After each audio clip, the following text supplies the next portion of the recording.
Homeopathy মানেই বড্ড বিধিনিষেধ বলে আমরা জানি। পেঁয়াজ রসুন খাওয়া যাবে না, আরও নানাবিধ মশলা টশলা আছে, সেগুলো খাওয়া যাবে না। এত বিধিনিষেধ কেন হোমিওপ্যাথিতে? হোমিওপ্যাথিতে অ্যাকচুয়ালি বিধিনিষেধ অনেক কাল আগে, আজ থেকে 40-50 বছর আগে কিছু মানুষ হোমিওপ্যাথি চিকিৎসা করতেন শখে। তারা শখের ডাক্তার, নাইট কলেজে পড়াশোনা করতেন, আমি যতটা জানি। তারা আবার ডাক্তারি দিনের বেলা করতেন। তাদের একটা প্রচলিত নিয়ম হয়ে গেছে হোমিওপ্যাথি মানে কাঁচা পেঁয়াজ খাওয়া যাবে না, তেঁতুলের টক খাওয়া যাবে না, আরও অনেক কিছু খাওয়া যাবে না। এগুলো মানুষের বা ওই কিছু কোয়াক ডাক্তারদের মন গড়া কথাবার্তা। এটা একটা এপিডেমিক হয়ে গেছে। সবাই যেন মনে করে ও হোমিওপ্যাথি ওষুধ খেলে এগুলো খাওয়া যায় না, ওষুধ খেতে পারবো না। আমি আপনাকে বলছি, যারা ডাঙ্কার, কনফার্ম ডাঙ্কার, তারা কি হোমিওপ্যাথি ওষুধ খেতে পারে না? কিন্তু তার মানে এই নয় যারা হ্যাবিচুয়েটেড, যে যারা একটু রাতের শেষে একটু মদ খাবে, তাদের আমি বারণ করব নিশ্চয়ই, কিন্তু তারা তো শুনবে না আমার কথা। কিন্তু তাদের ক্ষেত্রে কি ট্রিটমেন্ট হবে না হোমিওপ্যাথিতে? নিশ্চয়ই হবে।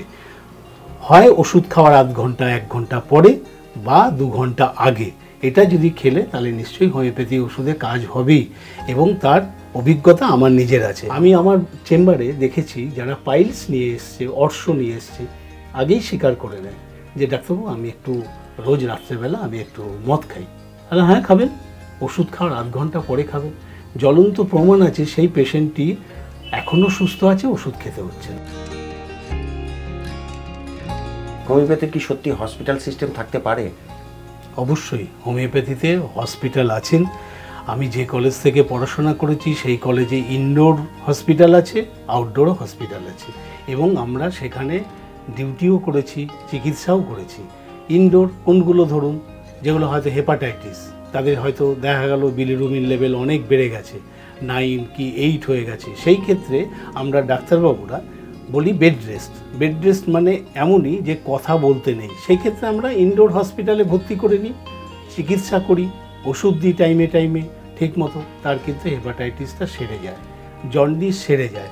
হয়তো এবার দেখা গেল আর্থ্রাইটিস হয়েছে, তার ভালো সামর্থ্য নেই, তা কি হোমিওপ্যাথি চিকিৎসা করতে এলো, হয়তো দেখা গেল সে আসতে পারছে না, হাঁটতে পারছে না, আমরা ভর্তি করে নিই। ভর্তি করে নিয়ে চিকিৎসা করলে সেটার ব্যথাটা রিমুভ হয়ে যায়, হাঁটার মতো ক্ষমতা এসে যায়। সেই ক্ষেত্রে আমাদের ইনডোর হসপিটালও আছে প্রত্যেক কলেজে, আউটডোর তো আছেই। এবং আউটডোরে প্রচণ্ড ভিড় হয়, প্রচণ্ড ভিড় হয় হোমিওপ্যাথি চিকিৎসা করছে, কারণ তুলনামূলক অ্যালোপ্যাথি থেকে হোমিওপ্যাথি চিকিৎসা সস্তা বা কম খরচে করা যায়।